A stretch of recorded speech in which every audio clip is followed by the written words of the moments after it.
Hi, I'm Steve. And I'm Katie. We're the all-electric family. We are going to compare towing with an electric vehicle to towing with an ICE vehicle, an internal combustion engine, your regular run-of-the-mill truck. Yep, and the first thing we're going to start with is miles per gallon range.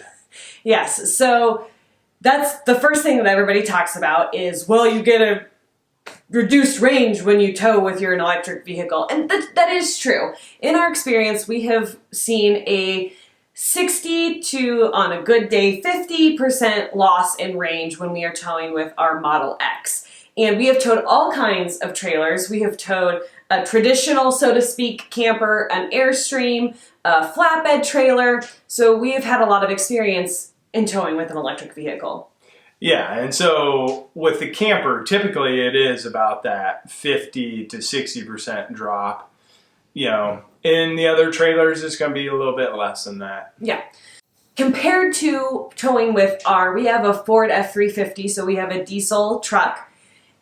We've just gotten back from a trip to Moab, Utah, where we were towing our Airstream.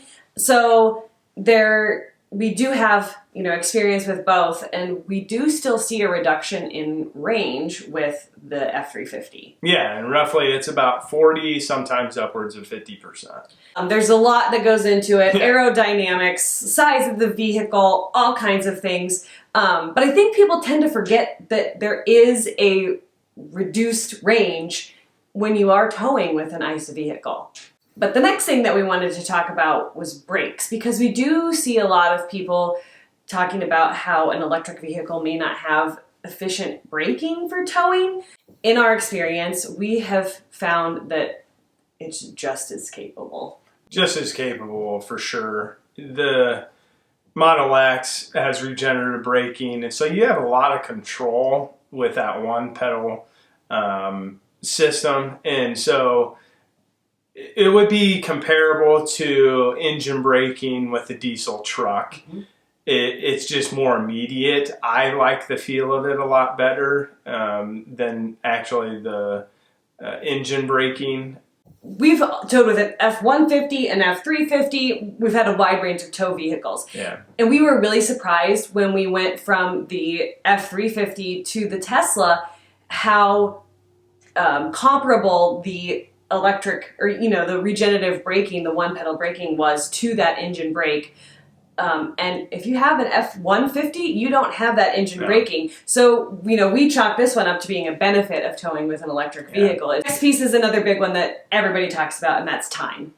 Yeah, and time is going to be what time means to you. Yeah. The obvious thing is if you need to get somewhere really fast, an ICE vehicle is going to work better because there's a lot more gas stations or fuel stops along the way, and your range is further. Don't have to stop as often. Yeah, the energy density of fuel is a lot higher than it is in a battery, and so you're going to be able to go farther. And that being said, some people may prefer towing with an electric vehicle and slowing down a little bit.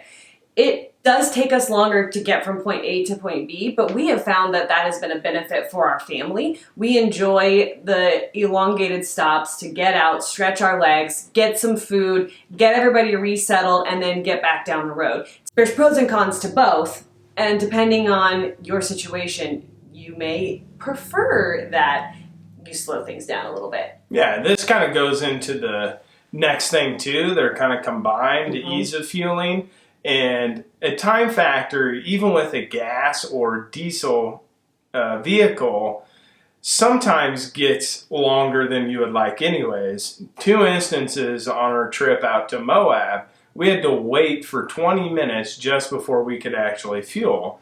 And that's not normal case. We don't typically run into that, but it does happen from time to time. So that can take a little bit longer with that. Yeah. Now, like I said before, there are a lot more places to stop with fueling versus a charging station. And so, the ease of fueling is going to be easier with the gas vehicle. Yeah, you can just pop it up on Google, see where the next gas station is, and make your stop. where when you're towing with an electric vehicle, you're going to have to plan ahead. You're going to have to know where your stops are. It's the pros and cons and how you prefer to travel. But for us, even though it is easier to find a gas station in an instant when you need it, we have found that planning ahead of time and knowing where our stops is going to be has actually been easier for us. It has been easier because you already have it set. You're going from this place to this place, and you're going to be there for 30, 40 minutes, and then you can move on. Yeah, plan your day. You know when you're going to stop for lunch. You make that a charging stop, and then you move on. So it's all a matter of what you prefer. The other piece of it is a lot of people are concerned about getting in and out of the parking lots where charging stations are located. And in our experience, we have not had any trouble with that. It has not been difficult to get in and out with a trailer. No, it hasn't. And I don't anticipate that being a problem. The only caveat would be we are in the Midwest, and so things are a bit more spread out. And that kind of leads us to the next thing of having to unhook. We haven't ever had to unhook with an ICE vehicle. We have had to unhook with an electric vehicle. And I'm assuming in the near future we are going to continue to do that. It's not every single time, but it is over 50% of the time you are having to unhook. Yeah, and it's just how the charging stations are set up. And so hopefully as we move forward, we see better setups for vehicles that are towing. Does it make it easier in an ICE vehicle? Yes, it does. But again, we have enjoyed, being able to kind of slow down, go eat in the camper away from the chaos, and then, we come back, we're charged up, and we hook up and go. The other thing with an electric vehicle that can be easier is if you're having to stop overnight at a place, a lot of times you can just plug in your vehicle and have it fully charged by the time that you get up in the morning. And so that's kind of nice. Yeah. It still doesn't offset the time that it takes between charging versus fueling, but it is nice to wake up and not have to go to the gas station or stop at the gas station before. Yeah. Next thing that we're going to talk about is going to be the weight of the vehicle, how stable it feels because of that weight. And one thing that we transitioned from was an F-150 to an F-350, and that was an immediate change of stability that we felt, and we quickly realized a lot of that is due to the weight of the vehicle compared to the actual camper. And so that's really similar in an electric vehicle. It weighs quite a bit, so that stability is there. At times it even feels like it's more so there than an ICE vehicle that weighs a lot. Like you just don't even know it's back there. With the torque of the electric vehicle and the weight of the electric vehicle, it just feels like you're going down the street like any other day. Yeah, it's awesome because your acceleration is still there, all that stuff. Overall, there's pros and cons to both, and we understand that there's pros and cons to both. And so you have to make the right choice for your family and what's going to work for you. We feel, let me make it a question. Which would you choose? Would you choose the electric vehicle to tow with or an ICE vehicle to tow with? I guess at this point I would choose an electric vehicle.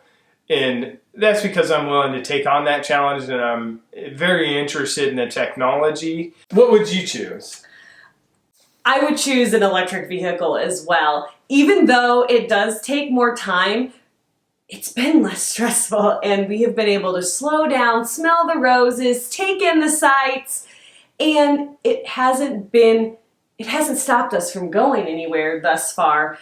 I think that the perfect combination is probably to have an ICE vehicle and an electric vehicle. That's currently what we have, but we are going to get rid of our truck and only have electric vehicles because we obviously enjoy this quite a bit. Yeah, we're probably crazy, but if you have any questions, please drop them in the comments. We love helping people figure this out and even figuring out if it's right for you or not. So drop any questions that you have in the comments. Or any comments that you have. Like, we want to hear your opinion. Maybe you've thought of something that we haven't. Yeah. But drop it in the comments. Be sure to like the video and subscribe. We are just impatiently waiting on our electric truck, and then we are going to have a whole lot more content coming your way with towing and camping and experience with a trailer, a camper, and an EV. Yeah, and my Nerd Tuesdays. So yes, he has a lot of really nerdy stuff planned. I'm glad he can talk to you guys about it, so I don't have to listen to it. all right, thanks, guys. Bye, guys.